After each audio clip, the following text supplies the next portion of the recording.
Good morning and welcome to Cooks and Cars, episode number 12. I'm Rob D'Amico alongside Adam Merlin. The show is brought to you by the Big Green Egg, the ultimate cooking experience. Be sure to log on to biggreenegg.com if you want to find an authorized dealer near you, or if you'd like to shop online and have it delivered to your home, they do that now as well. So check them out. Again, biggreenegg.com. Whether you want to grill, roast, smoke, bake, or sear, you can do it all on the same grill, the all-in-one, easy-to-use Big Green Egg. So check them out. And also brought to you by Merlin Auto Group, where you guys are like the largest independent Ferrari dealer and service center in the country, which is pretty cool, man. That's a lot to say there. Yeah, no, it's a mouthful, but it's a lot of fun, you know, kind of like the egg. It's a lifestyle type business. We have a great following of people. We've recently become an authorized dealer for Glickenhaus Supercars, which is awesome, which is super cool. Yeah. So we have a lot of that too, and we're going to have Jim and his son Jesse on the show here to talk about building race cars and how that turned into building road cars. And we've recently become an authorized dealer for Morgan Motor Company out of England. So they have some cool stuff in the pipeline as well. Yeah, man, that's really cool stuff there. If you go to their Instagram and Facebook and visit them on the web, you can see a lot of these cars. It's merlinautogroup.com. All right, this is episode number 12. Again, you go to CooksandCars.com where you can follow us on Instagram, Facebook, YouTube, Twitter, all that great stuff. If you want to interact with the show, you can do so on our Facebook page and our YouTube page. So be sure to do that. And we've been doing some stuff with iRacing, and we gave a couple memberships away, which is really cool. And one of our Big Green Egg influencers actually won on the online contest, which is Ron Dimpfelmeyer. Congratulations to him. Remember, Captain Ron did the pizzas, you know, flipping them up in the air. It was kind of cool to see him do that. And congratulations to him on winning the iRacing membership. And we're also going to give another one away today on the show. So if you want to win that and enter, all you have to do is go to our Facebook or our YouTube page, and in the chat on the right-hand side, when you're watching the video, you'll be able to see the little chat. You just enter in iRacing, and we'll see that next to your name, knowing that you'd want it. And at the end of the show, we'll randomly pick somebody to win that. So something cool for our listeners out there that are online and participating during the live show, which we want you to do. I know that's not always the case for everybody, right? We don't, you know, the live audience isn't as big as the overall audience at the end of the day, but we'd love for you guys to come on and chat with us. If you got questions while we're talking, please type it in there, and we'll get it up on the show. Today's guest, I got something really cool today. We have the author of Crash. It's the book about the Hans device, from Senna to Earnhardt, and how the Hans helped save racing. Jonathan Ingram is going to be joining us here on the show, and he's down in Daytona, which is pretty cool because Daytona, they got the last night the truck race was going on, which ended up with the last couple laps there ended up as a crash fest. But it was, I think it was Ben Rhodes who ended up winning that one. Congratulations to him, young kid, coming up through the rankings and being able to. You know, I think they were a Ford team last year, and they switched back over to Toyota, so they got Toyota the victory lane. And I know Toyota, the manufacturers always love winning Daytona, whether it's, you know, the truck race, the Xfinity race, or the Daytona 500. The manufacturers take a lot of pride in taking that trophy home. So Toyota got the truck race. Today we'll have to see what happens in the Xfinity race.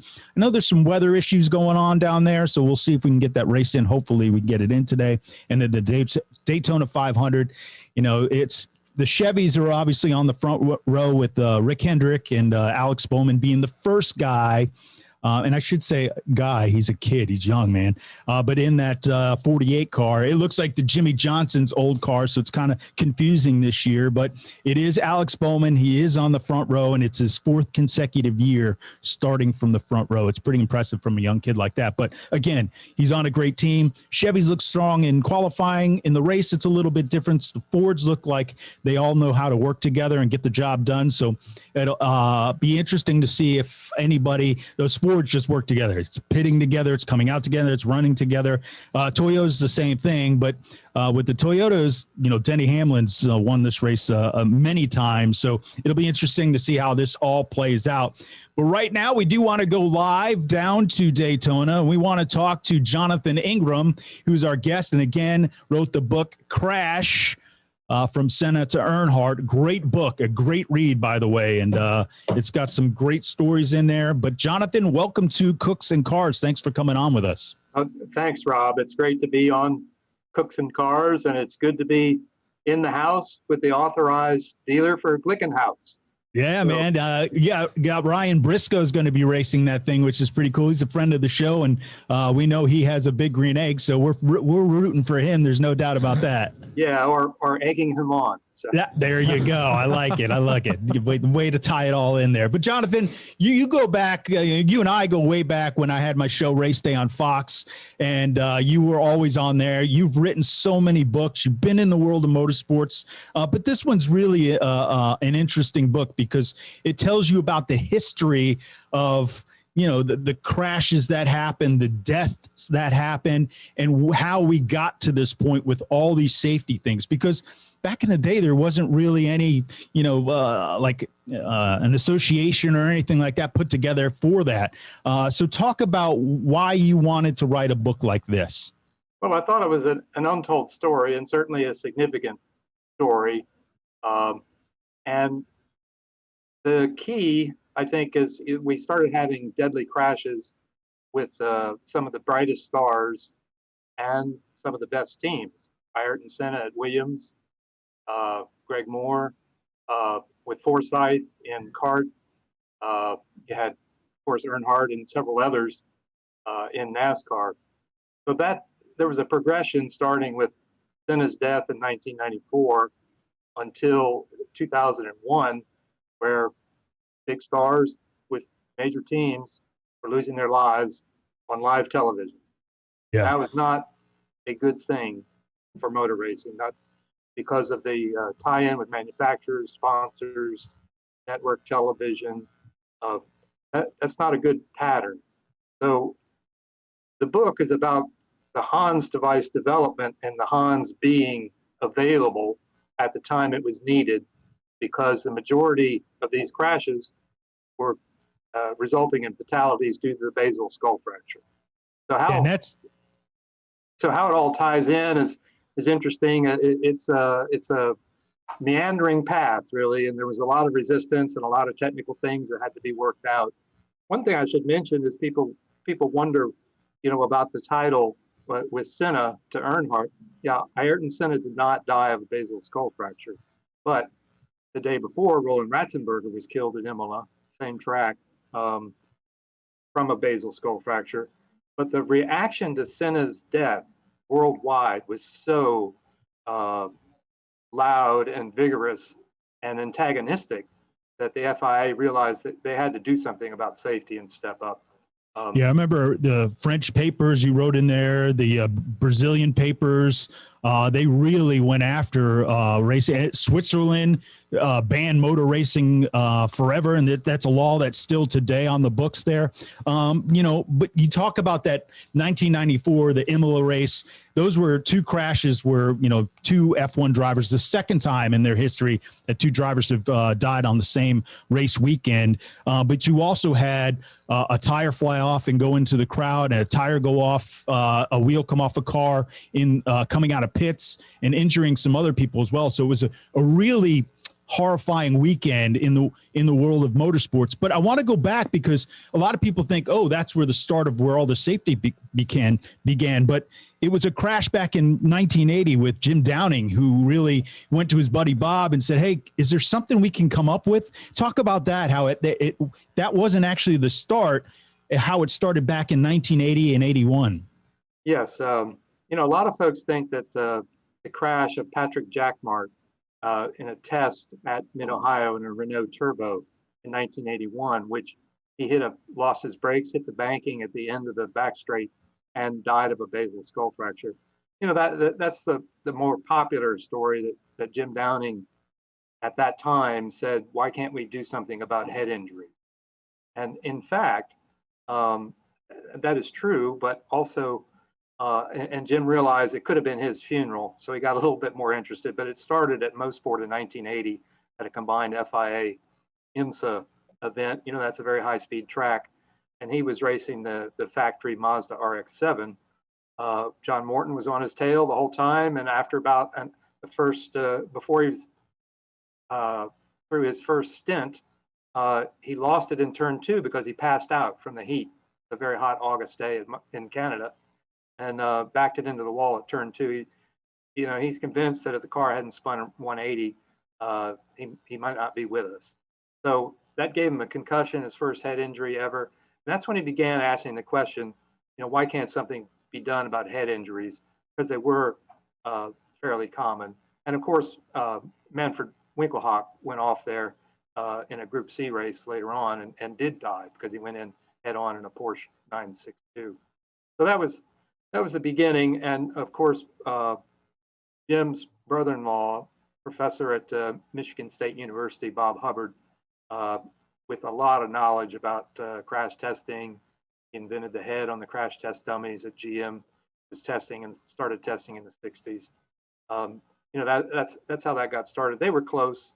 They raced together regularly. Bob was on Jim's crew. So, that's really the origin of the idea.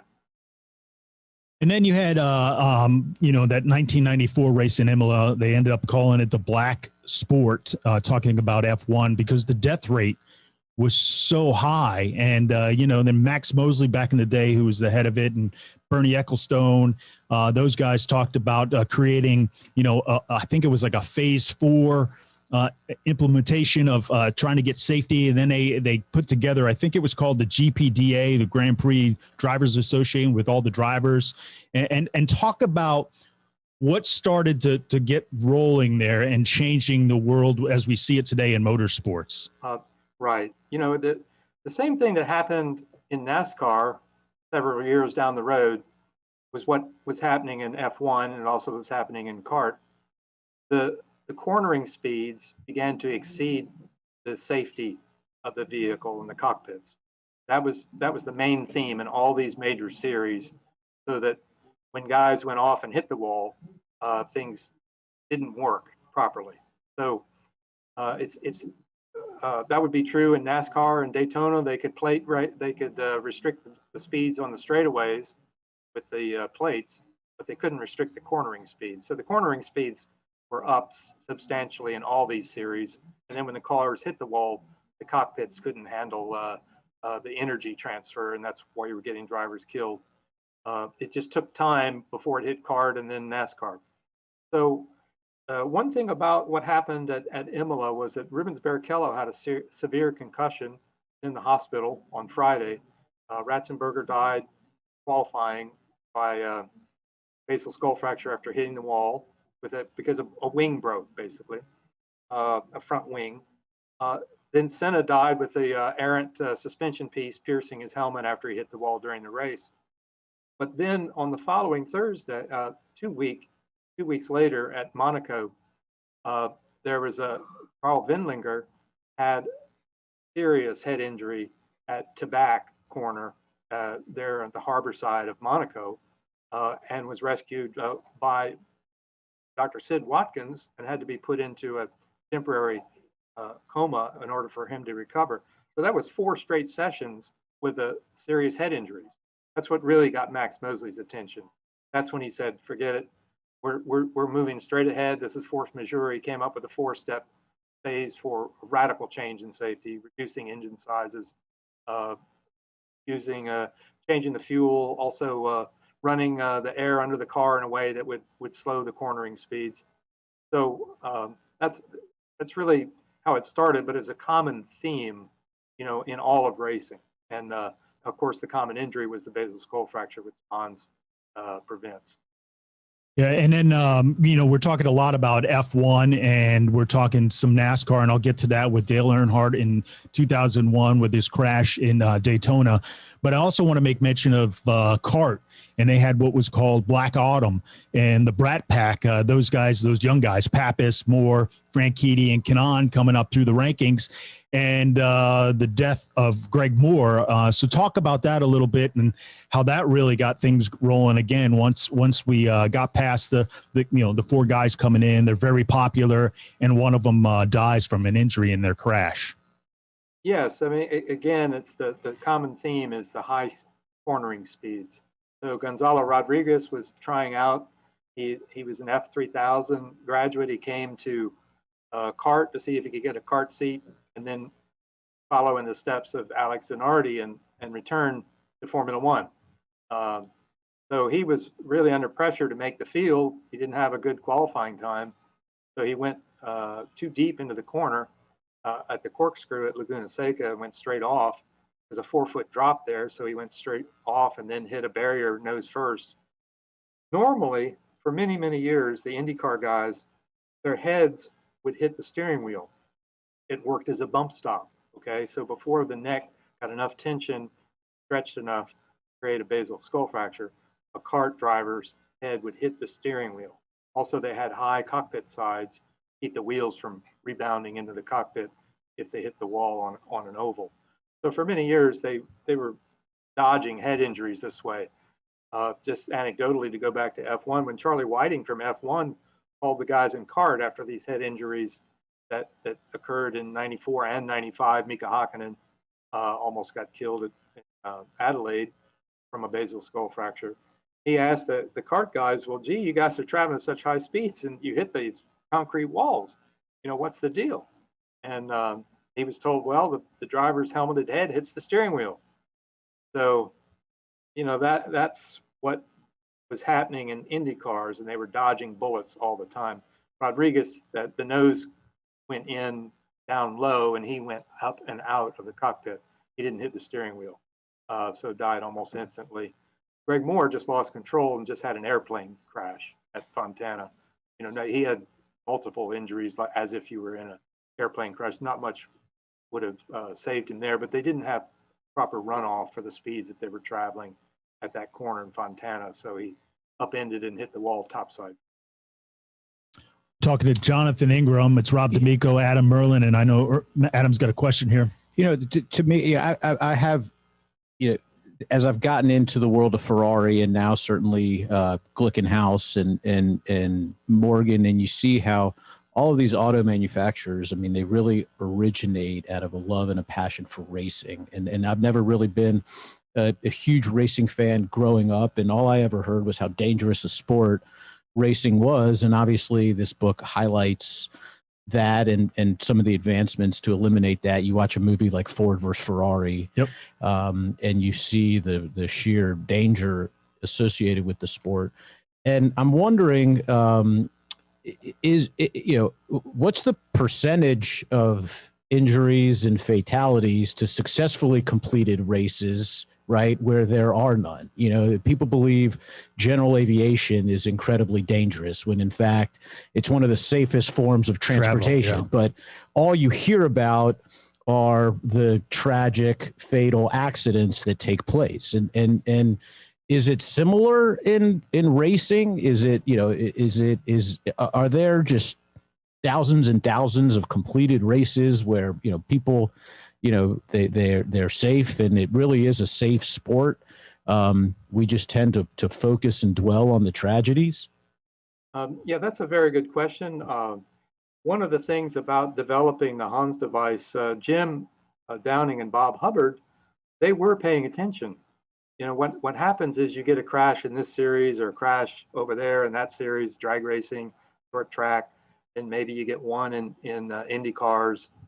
They're sporadic, and people didn't see the pattern or think that maybe head injuries were a problem that needed to be addressed. So I have as usual, a long answer to your question. But, you're known for those. Yes. But here's a good example. In the 10 years, the Charlotte Observer did this study of all the fatalities in racing in the United States in the 10 years before Dale Earnhardt died at Daytona. And then they came back 10 years later, 2011, and did the same survey. and the number of deaths went up remarkably. And they on short tracks. These are mostly short tracks and drag strips, and that's the deal. You don't hear about these deaths in local races because it gets in the local paper, and that's about it. So that's the surprising thing. People were still ignoring safety even after Earnhardt got killed, and even after NASCAR radically changed things, did not trickle down to the short tracks. So, you know, there's always been that problem with racing, and it is sort of sporadic. And maybe the big airplane crash, you know, somebody comes out of the sky and hits the house, that makes big news, sort of thing. Yeah, those are the ones that get noticed. The percentage is fairly low. It's similar with racing, except that racing, when you hit the wall, you shouldn't pay with your life. So that's the one answer. I forget the other answer, so we might as well move on. That's how long your answers are. Yeah, that's right. I forget the other one. Well, look, but I mean, I think it's such an interesting point, and I think, you know, racing is so important just to automobiles in general, and to automobile manufacturers, and, you know, to the development of their cars, and, you know, especially the supercars and the hypercars and all that stuff. And racing plays such a big part, and it would be so. I'm not sure what it would be so unfortunate if racing was really deemed such a frighteningly dangerous sport, that, you know, that it'd be eliminated. I mean, you know, you said, you know, the manufacturers love to win in Daytona. At the end of the day, the manufacturers love to win no matter where they are, because, you know, think about what Mr. Ferrari used to say, you know, win on Sunday, sell on Monday. That's right. I mean, and that's, you know, that's what helps build these auto businesses. I mean, it's incredible.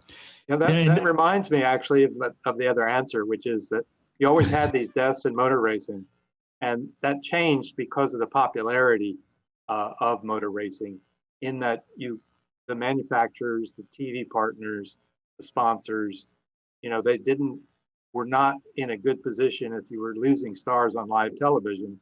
And if it happens to Earnhardt, it could happen to others. So that was the difference. And the same thing happened in F1. Hart took the initiative there in IndyCar racing. IRL was a little bit slower. Now it's all IndyCar, of course. So that's the key difference, the change in times. And that's when the sanctioning bodies went looking for a cure. And that's when they all began paying attention. Everybody began to see the pattern. It was pretty obvious. We're talking to Jonathan Ingram. It's Rob D'Amico, Adam Erlin, Cooks and Cars. So we appreciate you listening today. And don't forget, you can interact. If you have a question, you can do so on our Facebook and YouTube pages. And we'll see the comments come up, and we'll get those answered for you. But some of the big changes, obviously, the manufacturers wanted to make changes. The series want to make changes. I think one of the big ones were the vehicle itself, where if you look at NASCAR, they had the Petty bar, the Earnhardt bar, the Ryan Newman bar, which obviously came into play when Ryan wrecked a couple of years ago. And how the roll cages were built, and it absorbed some of that. And then you had the helmets change. And actually, here, this is my helmet from my racing days, and it has the Hans device clips on the side that you can see here. I'll see if I can get a little closer. You can see that right there. That's where the Hans device clips, and I never raced without my Hans. And then even inside, if you see this little blue tab right here, that's actually where the medics could put an air device and pump up the inside of the helmet, almost like an airbag, where it would come off, slide off my head without having to jerk my head around, just in case I did have a neck or head injury. So the safety even on the helmets have changed. And I know that, Mr. Simpson, he took it a step further and made these things really light. My son actually used one of his football helmets during his football days in high school. And they were so light and different from the helmets that they currently use. The weight was so much different. The materials were so much different. And that also comes into play, is the weight of the helmet and how it affects the head. So talk about the advancements, and then we'll get into the safer barrier part of this, because that's another huge step in the world of safety in racing. Yes, you mentioned Ryan Newman's accident in the 2020 Daytona 500. And that's a good example where there were three major impacts, including two with the wall, front, rear, and then hit by another car when he came down. So that's a good example of it's a system. You got to have a system in the cockpit, and that starts with the seat, very, very secure seat, carbon fiber in the case of NASCAR. You know, you've got to have the harness in the proper place and the head surrounds, the Hans, and you've got to have the cockpit, the safety cocoon. You know, back in the 60s, there were drivers who refused to wear seatbelts because they thought being thrown clear was better, mostly because they were afraid of being trapped in the car and fire. Yeah. So, you know, they finally learned that, yeah, if you come to a stop and unbuckle your belts, then jump out, you know, while you're still conscious, that's a good thing. So gradually that changed. So, but it's a system, and the manufacturers work very hard to make things lighter as well as more protective. And you know, the Stilo helmet would be a good example, getting lighter and lighter.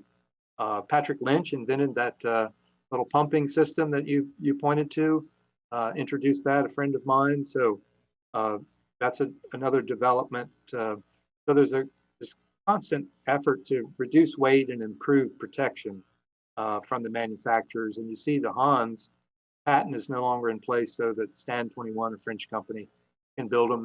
You see a lot of the F1 drivers wearing those Stand 21 Hans devices. They're almost works of art now because they try to make them as slender and as small as possible, unobtrusive and easy to wear, but yet, you know, they have the same certification and strength in an accident. So yeah, it's people are paying close attention, and there's always something new that can be done. You mentioned that the Newman bar as a good example.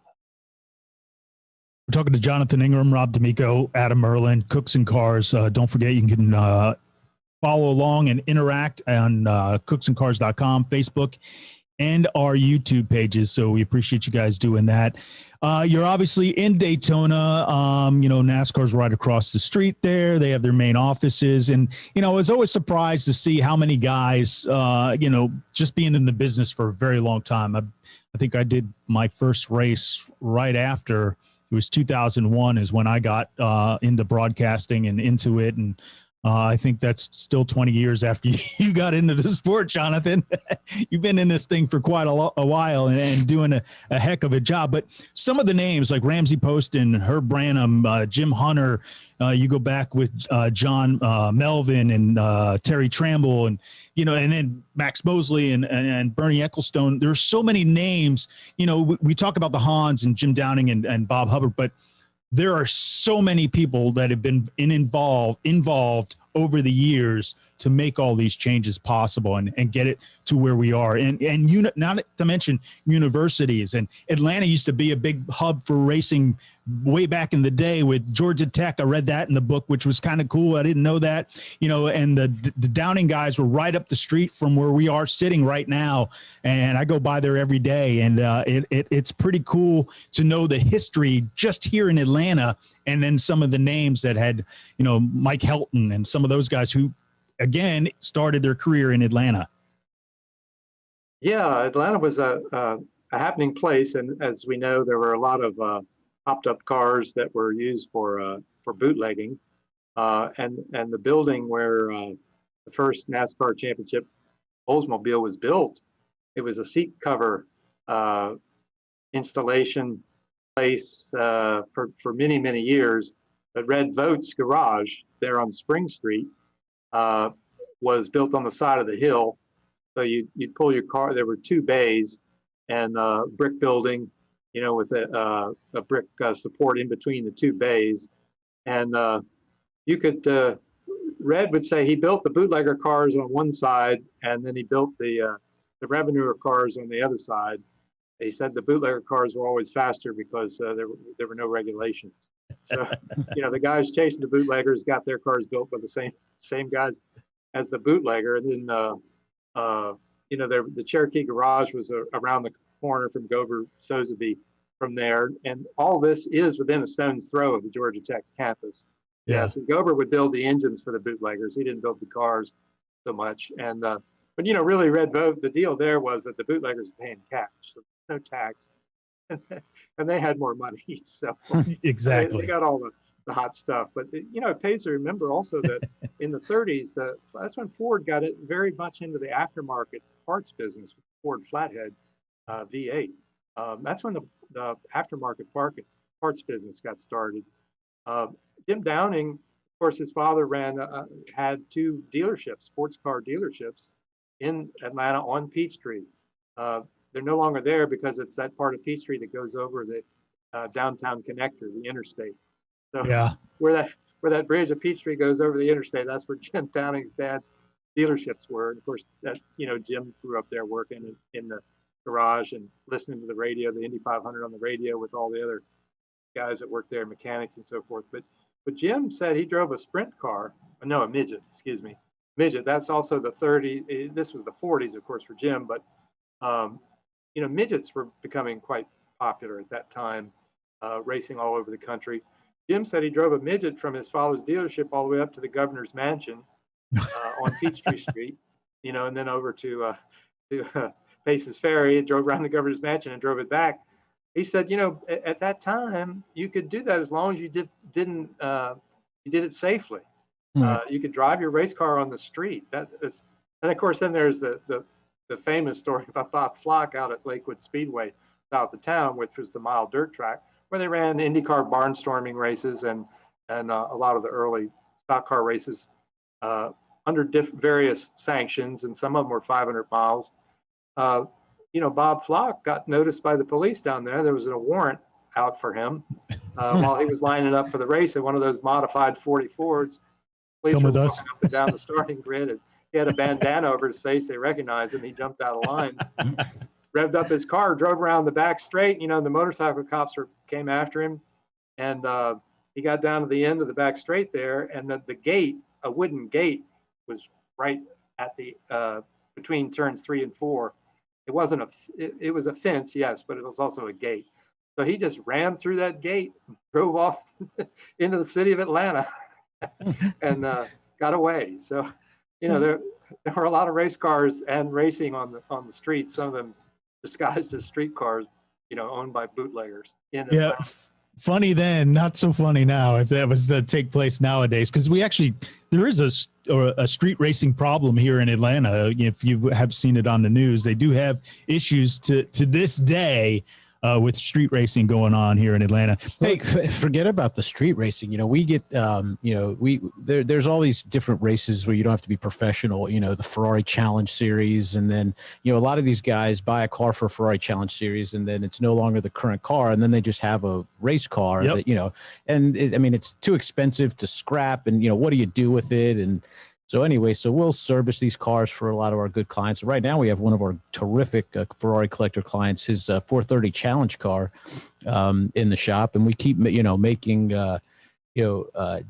jokes almost. Maybe we'll just drive it back to him. His house is about 50 miles away. Throw a dealer tag on the back, and and see what happens. And we're taking bets as to whether or not we'd get pulled over. I mean, I'm not even talking about racing it, just to be, just to put it on the road and drive the car. It'd be it would certainly be a very, very interesting experience, I mean, here you can see the inside of it. It is a full-on race car. The 5-point harness, it's got the wheel, all the settings, all the door panels and stuff are removed. And I'll be honest with you, I love looking at it. It's like, as a kid, a Ferrari was always my thing, and I always wanted to have a Ferrari, and I hope to be a customer one day. Yeah, sure.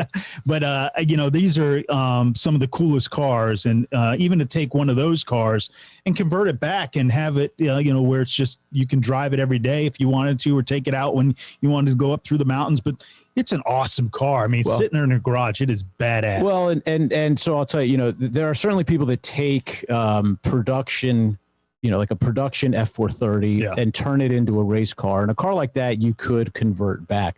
These cars are built by the factory. I mean, these are built by Ferrari to be race cars. And so to turn this into a road car would be among the more challenging and, more importantly, exorbitantly expensive projects you would ever have. But, it is becoming an issue. You have this car, it's just for racing. If Ferrari has a challenge series where, you know, all the dealers have clients and car owners that race in it.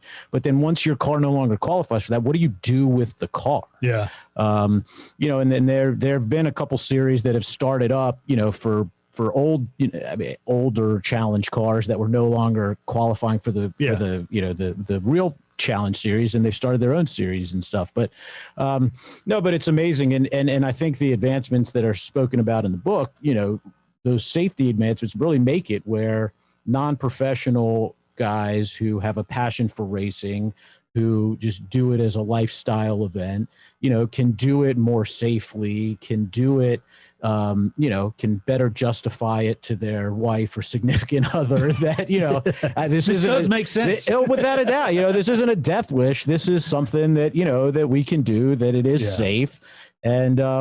And look, you know, to get into that, you know, challenge car, I mean, you're not going to drive it without a Hans device. You're not going to drive it without the 5.0. I mean, you know, the seats, I mean, and, you know, in a lot of these tracks you take it out to, I mean, they're checking the expiration dates of your seat belts and your seats and your helmets. And I mean, we've, you know, our clients spent a lot of money making this car legal with, you know, buying new seats because the others were expired. I mean, I didn't even know that was a thing. Yeah. Oh, yeah. Hey, Jonathan, before we let you go here, I know you're at Daytona, you're, you know, covering the race down there, got the call kind of last minute because the plan was you were going to be here in studio with us. And then you got the call to head down to Daytona. We could see it there in the background. A little cloudy, overcast, looks like it's foggy and a little raining. So we'll have to see how that all plays out today. But I mentioned the safer barriers and, you know, all the helmet and the changes and the bodies and all that's been done. I think the next thing that needs some safety issues taken care of is paying attention to the catch fence. And I know there have been some changes, but I think that's the next big step in racing. Yes, that's a really good call. Just while we're on that point of the safer barrier, folks think, well, if the safer barrier had been in place, maybe Earnhardt would still be with us. If you get to a certain level of energy in a crash, you need both the safer barrier and a head restraint. Agreed. Because there's always going to be a peak moment of energy transfer. And a big crash, that peak moment will exceed the level where your neck can survive unless you have a head restraint. But yeah, I think that's a good call, Rob. You know, I haven't written about it recently, because we haven't had a car in the fence. And it's a real big problem with Indy cars. Absolutely. Dario Franchitti to a relatively comfortable retirement. But, you know, some others haven't, you know, had such good luck in the catch fencing. And, you know, that I'm looking for Roger Penske to do something at the Speedway, you know, to innovate there, to come up with something that's better than what we have now, since he's the owner of the Speedway and the owner of the series. I'm reasonably optimistic that perhaps some new innovation, well, innovation is new, but some innovation, new catch fencing ideas will evolve. It is a tricky thing because, you know, how do you test it and so forth. I think you're absolutely right. That's the next area. My thinking is that all these tracks, these super speedways, they should have fences that are 3 times as tall as they are now. I'm talking NASCAR, any of the tracks, and that the grandstands should be elevated so that the fans are up above. You know, the fences should be 3 times as high as they are now, and the fans should be in elevated grandstands above that. Yeah, I think it was Kyle Larson in Daytona in the Xfinity race where he went up in the air, got caught up in the fence, and literally front end tires, the engine ended up in the stands, and luckily no one was, you know, seriously hurt in that. But, you know, those are dangerous times when something like that, an engine, can make it through that fence. Yeah, you know, it's amazing what happens at racetracks sometimes, where the missing element is found at some stage. I don't think an engine, if you hit at the flag stands where it hit, of course, I'm not sure I don't think now you could get an engine into the grandstands the way they've got it set up. And he did have a head restraint on that day, so I'm glad of that. But also that, you know, there were no serious fan injuries. That was pretty lucky. All right, so let us know how fans can find you on the internet, where they can pick up the book and your other books as well, because you have a ton of them written. Great writer, and where can we get more information on you? Yes, if you go to Amazon and put in, you know, go to Amazon Books, put in my name, There's another guy with the same name there, but you'll see Crash and my new book with Bill Lester called Winning in Reverse, which is a motivational memoir about Bill and his years in driving in the Truck Series in NASCAR and in the Grand Am road racing and winning a race with Jordan Taylor. It's again a motivational memoir, Winning in Reverse, Crash. So if you look up my name, you'll see all the books at Amazon. You'll see my bio with all the books listed there. If you'd like one signed by me and Jim Downing, go to jingrambooks.com and you can order there through PayPal. Awesome, man. Picks you up with signed books. That's great. So today, what do you think is on the books for today's racing with looking over your right shoulder there in the weather? What do you think is going to happen for today's races? You know, I hear locally it'll be okay later in the evening. They always say that locally. The sun will be out in no time. Yeah, we're pretty socked in right now. So it's going to be evening before any racing takes place, if at all. All right. Hey, Jonathan, thank you so much for joining us. We do appreciate you coming on with us today. Well, thank you, Adam. Thank you, Rob. I enjoyed it. Absolutely. Have a good one. Have a good one. Thanks for joining us. And again, the book is Crashed. You can go to Amazon, look them up on there. We're going to take a break, come back, and it'll be just Adam and I. We're going to be talking I think we'll talk a little Ferrari challenge and maybe talk about some of the cars you got laying around the shop over there. Sounds like a plan. All right, we'll take a break. It's Cooks and Cars. Stick around. There's a place where fire and flavor are celebrated, where grilling traditions and new techniques are perfected. Here in Big Green Egg Country, you can grill it, roast it, smoke it, or bake it. It's the most versatile grill you'll ever own.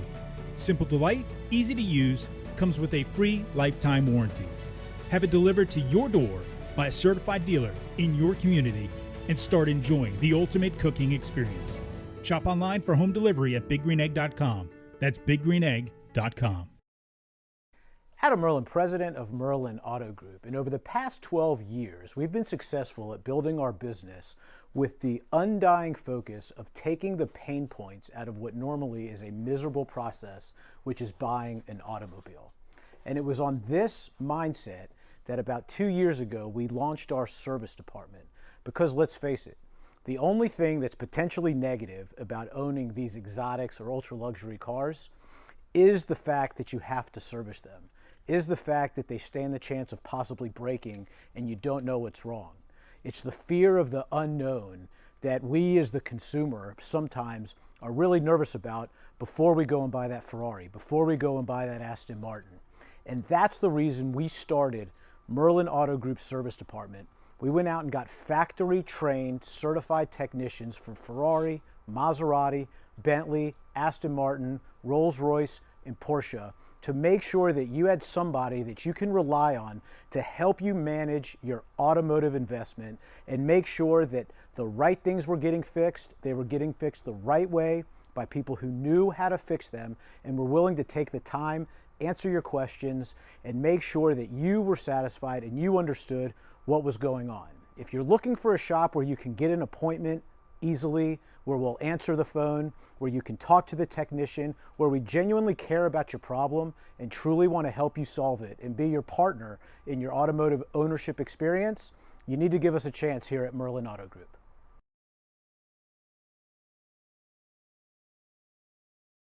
Welcome back to Cooks and Cars. I'm Rob D'Amico alongside Adam Merlin. The show is brought to you by the Big Green Egg, the ultimate cooking experience. Log on to biggreenegg.com to find an authorized dealer near you. Or if you'd like to shop online and have it delivered to your house, there are a few packages online that you can see there. Again, that is biggreenegg.com for more information. And then Adam Merlin with the Merlin Auto Group. You can go to their website, merlinautogroup.com, and find some really cool vehicles on the lot today.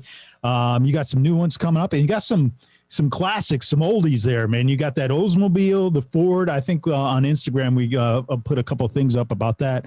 But talk about that, because those are those classic finds that you get over when somebody comes interested in another car, and here you are with these two classic cars. You know, what one of the coolest things about, our end of the industry is the people you meet and the car collections that they have. And you'll find with car collectors that it's so so often they, it isn't a matter, these are people that think they're like never going to sell a car, right? So they buy the car, they make it perfect. They spend a lot of money to make it exactly what they want it to be. And then, one day they decide their interest shifts, right? So, a lot of these classic cars that just came from a terrific collector car client we have. They traded in, I believe, 9 cars, bought 6 cars, and it's really, it's more like a swap meet than actual car transactions. They see what's going on in the marketplace. They see that the Ferrari market is starting to heat up again. They understand the concept of collectability and investability when it comes to cars. And, it's interesting. We talk a lot, on in our business about the collectability and investability of specifically Ferraris, but it really goes to, any unique car, anything that's, it's simple economics. It goes back to supply and demand. I majored in business in college. That was one of the key, business points that you understood was supply and demand. And that was how our business evolved into the Ferrari business and what it is today.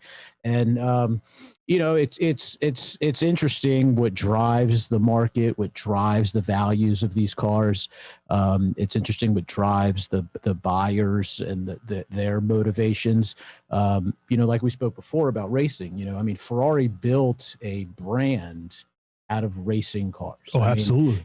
It helped that the cars that Enzo Ferrari was creating back in the day were pieces of art, but they were faster than every other car. They were better looking than any other car. And then he was also, trying to dominate the racing world. And so everybody wanted to be on the top like that. And it's really, it's exciting to see that. We have a 46 Oldsmobile that was taken in. The thing was a frame off restoration. Beautiful car. It's one of those things that, there's pluses and minuses to it. First of all, it is gorgeous. And nowadays when you get in an American car, nothing against American cars, but you close the door, it's a little light, tinny, especially if you're comparing it to European cars. Yeah.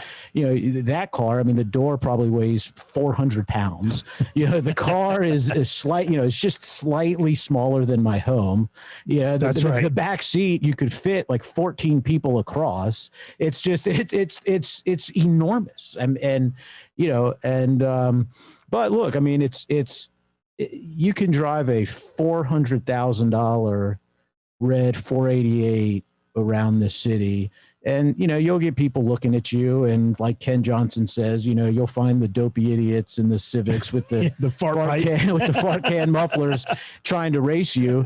You drive around in this $30,000 1946 Oldsmobile, and literally every person on the road, including the guy driving the 488, are trying to stop and take pictures, and oh my gosh, and it brings smiles to people's faces. It's amazing. It's kind of like when you start cooking on your egg in your neighborhood, and then all of a sudden, everybody in the neighborhood wants to be your friend. Yep. It's the same thing. Our friends that traded the vehicle in, he said, they called it Daisy, and they said it's a rolling parade. Yeah. And it just a single car parade, no matter where you go. Yeah, so it's impressive. And then you have the Ford as well. And the Ford, you open up the door and you look at the back seat, it literally looks like a couch is sitting back there. Oh, sure. You understand, how they used to talk about what things that used to happen in the backseat of cars, drive-in movies, stuff like that. Totally possible. Right. You get in the back of a 911 these days, it's not a whole lot of room to do a whole lot. You're not doing too much back there. But it's a Ford coupe. It's a flathead V8, 3 on the tree. Incredible sound, incredible restoration. The car is just magnificent, blue and white interior. It's custom. It's nice. You look at the condition of it, and the only downside to having cars like these is they are so big, they take up so much real estate. And when inside covered storage and climate controlled space is at a premium in our dealership. They do tend to take up a lot of space, but they're awesome. We take them out to things like Caffeine and Octane when we have stuff like this, and Caffeine and Exotics when when COVID's a little less rampant and we can participate in things like that. And look, I mean, it's, to hear the stories of guys that come in, and this was my first car, and I had, and I was born in 1946, and this was, my parents had one of these. I mean, and that's what kind of drives the business. You look and see what's happening to the Ferrari 308 market and the Ferrari 328 market, and Lamborghini Countach and Lamborghini Diablo and stuff like that. And these are all cars that were aspirational vehicles to our generation. And fortunately, the older cars are continuing to climb in value because there are more billionaire car collectors than there are collectible Ferraris. So as the 1950s and 60s and the cars with race history and stuff are bringing 40, 50, 60, $100 million at these collector car auctions, that allows the values of all of the other cars to come up even more. And guys like us are, starting to make a living, and we want the cars that we could never have and could never dream of having back when we were kids. Yeah. And, and look, the good and the bad is, they can be expensive to maintain, especially if you take them to somebody that doesn't know what they're doing. And, because of that, there's a lot of units that in operation that end up fizzling out. People don't maintain them right. Engines blow up. You blow up an engine in a 328. If you can find a new one, I mean, it's going to be a $70,000+ project on a car that may be worth 120 grand. Yeah. A lot of people aren't going to do that. Yep. So, look, we have quite a collection, and we have some clients that we help curate their collections, and it's an interesting thing. I got a question. So you brought up, some of these guys that have a car like that, and maybe the engine blew up, or it's a, maybe it was a salvage car or something like that, because there was at Caffeine and Octane, there was where we had the show going on with the exotics. Right next door, there was a guy that had a 355 that was a salvage car, customized a little bit of it. Actually, was an automatic, made it gated again, but put a new engine in it, like a totally different. It's not a Ferrari engine. What are your thoughts on something like that when that happens? I mean, look, you understand why people do that, right? I mean, it's not a Ferrari, right? I mean, at the end of the day, we in our business, we're very focused on the originality of the cars. If we do anything that wasn't what the car had when it was built, it would be a model year appropriate upgrade or downgrade in some cases, change to that car. For example, like on 550s and 575 Ferraris, they had two different wheel options. If a car was built with one wheel and, somebody wanted a different wheel, we're not averse to changes like that. We've had some cars that, that they're not salvage, but we've taken in trades from people across the country and learned our lessons. We think we're dealing with somebody who's, upstanding, and we make an exception, and we send our car out there before we get the trade, and the trade comes in, and, we can't make it a car that we want it to be. And, we've toyed with, hey, let's buy a crate, some kind, an LS3 motor and put in the back of this Mondial. And, it's a $65,000 car anyway. It's never going to be worth $1 million. Who cares? And then you have all of the cool, the design and the look of the Ferrari without any of the, the upkeep issues. And look, I mean, there's a place for that. There's it's just like anything else. I mean, there's so many different people, there's so many different tastes, there's so many different goals that people have. And that's really what it boils down to. I mean, do you want a Ferrari? Are you buying a Ferrari because you want it to be worth a lot of money one day? Then we need to look at, X, Y, Z. If you're buying a Ferrari because you just think that it's the most beautiful car in the world, you don't care how it drives, then there's options for that as well. Yeah. So, I don't think I've ever bought a salvage. I've been doing this 20 years. I've bought who knows how many thousands of cars. Oh, sure. I'm not sure that I've ever bought a salvage title car, just in general, or that's kind of, where I draw the line. And then I'm sure there's some salvage title cars out there that are, there's no reason why they're not good cars. I mean, that goes back to the, episode 3 or 4, whatever, we talked about Carfax. You can't make blanket rules, right? There's a market for everything. There's a you know what, for every seat we say, Yeah. I mean, but on the flip side of that, we have learned the opposite, which is just because something's rare, it doesn't make it valuable. Yeah. And we've learned that lesson the hard way as well. Yeah. I just, my take on it was, I was like, all right, it's a beautiful looking car, right? It's a Ferrari. And then, I'm going back to, listen, you let me drive the Maserati. And we were joking the other day that when I took the Ferrari to the show, I left my camera in the, the trunk, which is in the front. And I was like, oh, it wasn't in the Maserati. So I think I left it in the Ferrari. You go, you hear what you're saying? I was like, yeah, it is pretty cool, isn't it? You know what I mean? But I'm a Ferrari guy. And don't get me wrong, the Maserati, that car will, even in the rain today, it's a crappy day here in Atlanta, that thing loves the road. It sounds great, sticks to the road, really gets, the horsepower on that thing is second to none when, with a car like that, because that's one of those Ferrari built Maserati engines during that time period. What was it, 2003 to 2007? They built that engine for basically. Yes. Yeah. And dude, I love the car.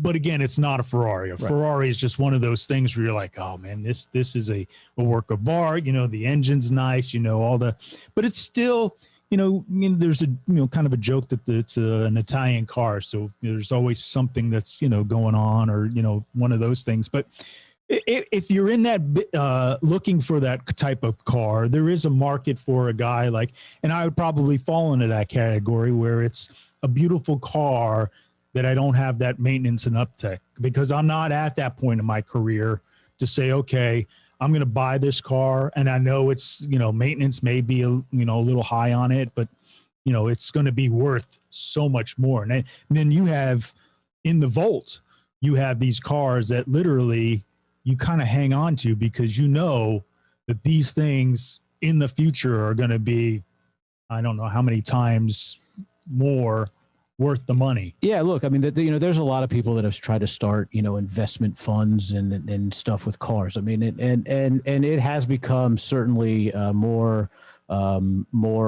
interesting and more exciting and more, more of a publicly known thing to invest in automobiles as these big retail auctions have gotten, it's no different than racing. Racing gets publicized, gets put on live TV, gets big sponsors, gets big money behind it. Everybody knows about it.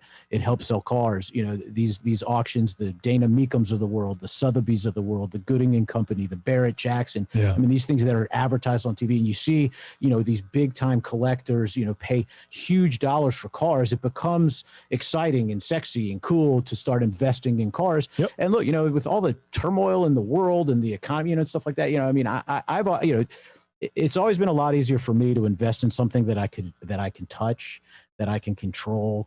It's always, and I look at everything as, what's my downside, right? Yeah. Is there a zero option? If I go and put a bunch of money into some startup tech company and it goes public and it's traded and all this stuff, like I got nothing to hold on to, right? I'm looking at reports and I'm looking at spreadsheets, which I can't stand. I mean, I'm like allergic to spreadsheets and reports. Like I hate it, right? But you put money in a car, you can look at the car, you can enjoy the car, you can see the car. That's right. I make the joke all the time. It's really not a joke. If I didn't have a wife and family, like and I was like a single dude, I would live at the dealership. I would, I'd sleep next to the cars because I just think they're gorgeous and I think they're fun.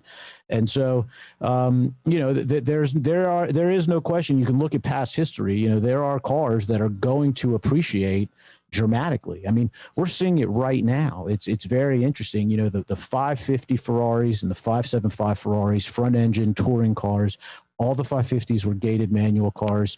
Only about 200 575s had manual. They were changed to F1s.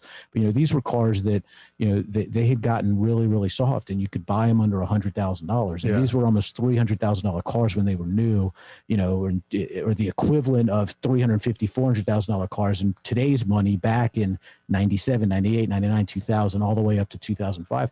And for some reason, you've just seen a surge in the pricing. I mean, you look at a website like Bring a Trailer, and there was a 2000 550 with 14,000 miles, really nice car. It just sold for $171,000. Wow. If you'd asked me, I'd say, look, on a good day, it's $140,000 car in today's market, and that's if somebody wants it. I wouldn't be shocked if it brought 75 grand and didn't hit the reserve because nobody's in the market.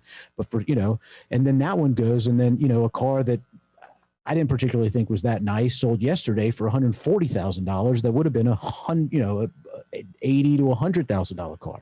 So, you know, and right now you say, you know, we took in some classic cars, you know, A, it's because it's from a collector. We knew the cars were going to be good, but B, you know, our inventory since the start of COVID is down. I mean, it's a third of what it used to be. And some of that's because we're being more conservative on what it is that we'll buy. But some of that is because, I mean, it's just supply and demand. You know, prices of cars is through the roof. The good cars are not out there. They're not available. You can't find them. Yeah. And then when you do, you're paying huge premiums for them. Yep. You know, and, you know, for us, if we're looking to buy it and resell it, you know, we pay premiums, but, you know, there's a limit to what we could do. That's right. I mean, I can't, I'll never get something and try to take advantage of the next guy. Right. You know, I mean, we say it, you know, we're never going to sell you the cheapest car. Our car's always going to be a good value. Yeah. You know, and so, and you see, I mean, there's some franchise Ferrari dealers that you'll start looking at their website and they have, you know, $20,000 to $50,000 classic cars. They're getting into old muscle cars. They're getting it, you know, because all of us are just fighting for inventory, for stuff to sell.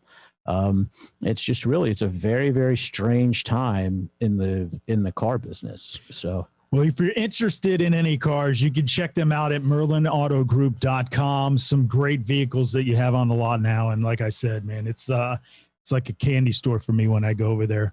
And, I go real quick before we head out here. I want to say hello to Jack, one of our guys for our BG Team Green. Excuse me. He's down in Delray Beach at the Seagate Hotel. One of our buddies who used to be over at the Four Seasons, now at the Seagate Hotel. He's doing a class down there, and he just sent me a picture. You got to see this thing. That's not a bad view today. No. The eggs are going.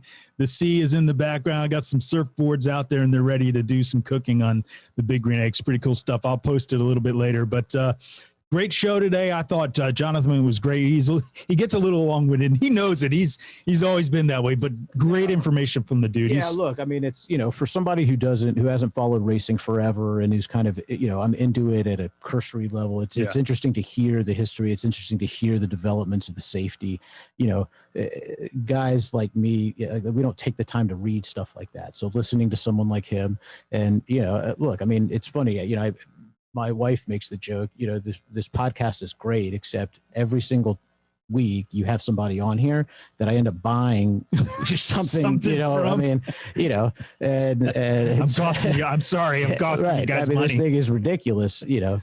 So anyway, but yeah, I mean, I think that book is definitely a worthy read, and, you know, certainly going to order the autograph copy. And, you know, I think it's good stuff to learn. Yeah. Jonathan's good peeps. All right. In our effort with the iRacing stuff, we've been contemplating going back and forth with the GT class, but this was Monday Night Racing, which the Big Green Egg was a sponsor for the playoffs in the Monday Night Racing series. And you can see that our buddy Anthony Alfredo got punted right there, leading the race. And obviously, I think that was James Davison, I think it was, who just ran in the corner and took him out. Alfredo did not win the race, unfortunately, but he is racing in the Daytona 500 for this kid. So another kid who's been, racing iRacing and now in the big leagues in the NASCAR Cup Series, racing at Daytona, a lifelong dream of his. And it's cool to race against some of these guys. In this race, you had Ron Capps, Kyle Busch, a bunch of the IndyCar guys, a few, I think Will Power was in this one. And actually Robert Wickens was in this as well. A great group. And, I think the winner was, Ryan will remind me here on this race, was Garrett Smithley, who is also going to be racing. Did he make the field, actually? I think he crashed out. He did end up making the field, though. Yeah, so he's got the charter where he can make it in, and so congratulations to all those guys. And it's cool to race against these guys and then watch them on TV in the big leagues. It's a lot of fun. So we hope to do that here as well with the GT series, where we're racing some of these Ferraris and maybe create our own Ferrari challenge. But we also want to bring in the Porsche guys and the Lambo and the Corvettes. And look, I mean, I was all about it until I bought my setup and I got on there and I realized how hard it was. I mean, I'm sitting there thinking it's like playing a video game, you know. I mean, mean, You're like, I can't keep this thing on the track. I can't. I mean, I can't get around one time. I mean, I can't get a license. I mean, I'm like, I'm like the black flag king. It's amazing how difficult it is. So you really, it does take skill. The good news is, when you crash your $400,000, Ferrari That's right. challenge car, into the wall at Charlotte Motor Speedway. You're good. You hold the escape button, and next thing you know, you're back in the pits and you're ready to go. So. Well, we got to get you off the Charlotte Roval. I can't stand that track. It's such a slow, technical, and I'm not. Dude, I can't. I love the speed. Listen, I can't be on a track that requires like braking and turning at the same time because I'm do Watkins Glen. I think I have to buy that. Yeah. So it reminds me, and we got to go, but when we had the iRacing CEO on here, and I was like, it's nice that you don't really nickel and dime people and blah blah blah, and Oh, you got to buy the track and the cars. you got to buy. They really don't. I mean, I haven't bought anything yet. Really, and it was not expensive at all. And I can have a heck of a lot of fun on there. I mean, it's really, really amazing. And it's amazing how expensive real racing is. You showed your helmet and all the Hans devices and all the things that you have to buy and get your car ready. And so it really is a terrific way to participate in the sport. On a budget that anyone can. I don't care how much money anybody can afford it. Yeah. The most expensive part's the computer. Yeah, there's a level for everybody there. Without a doubt. But it is challenging. I mean, it's you think you're going to go out there and be like, I'm the king of this. It's a very humbling experience. Yeah, there's no doubt. All right, great show today. Thank you very much. Where can we get more information on Merlin Auto Group? Yeah, merlinautogroup.com, and Facebook, Instagram is Merlin Auto Group, and continue to please interact with us during the week. Give us a call, send us emails, any questions, anything you want answered. We're going to be talking a lot about what's going on in the collector car market on these next upcoming shows. Just watching these auctions, and a lot of these retail auction companies are starting to get into online auction business. So instead of having to pay a lot of money to go down to all these big events and register, right. You can see it online, and it's really interesting to see what's going on in the collector and the exotic and the hypercar market. I think the hypercar market's another one that's really look, I mean, and we're plugged in because of our Glickenhaus connection and being an authorized Glickenhaus dealer. Just talking. I talked to Jim Glickenhaus yesterday and just talking about some of the things that they're doing and potential for hydrogen powered cars. The dude's nuts. Look, I mean, he's nuts, but you know what? I mean, who's been able to do what he does? I mean, this is a guy who has a passion for racing, started building race cars. I mean, he's like a reincarnation of Enzo Ferrari. I mean, and look, I mean, no matter what, if he produces 40 cars a year or 4,000 cars a year, the demand is amazing. I mean, we're sold out of all of the cars, the four-door boots, the 004s. We have people that want to give us deposits and hold places for these cars more than we know we're going to get allocated. Yeah. But it's hard. It's a long road. Nobody understands what it is that they go through to get these cars legal for the street. It's actually easier to make a race car than it is to make a road car. Yeah. Because of all the EPA safety requirements and the safety requirements, crash testing, all that stuff. So, but yeah, I mean, nitrogen powered cars, everybody thinks electrification is the way to go. I mean, you get a hydrogen powered car. I mean, you look around here, all the MARTA buses in this town are powered by hydrogen. I mean, this is not a new thing, but it's a new idea to the automobiles. So, it's exciting stuff. Yeah, and I think that's truly the future of the automobile business, and we'll see how it plays out. You never know. All right, and if you're looking for the Big Green Egg, you can go to biggreenegg.com to find an authorized dealer near you. Also shop online to have it home delivered, whether you want to grill, roast, smoke, bake, or sear. It's the all-in-one, easy-to-use Big Green Egg, so check them out. The ultimate cooking experience. For Adam Merlin, for our executive producer, Sutton, for our guy back at the shop, Ryan Bauer, doing a hell of a job each and every week. I'm Rob D'Amico. Thanks for tuning in to Cooks and Cars. We'll see you next week.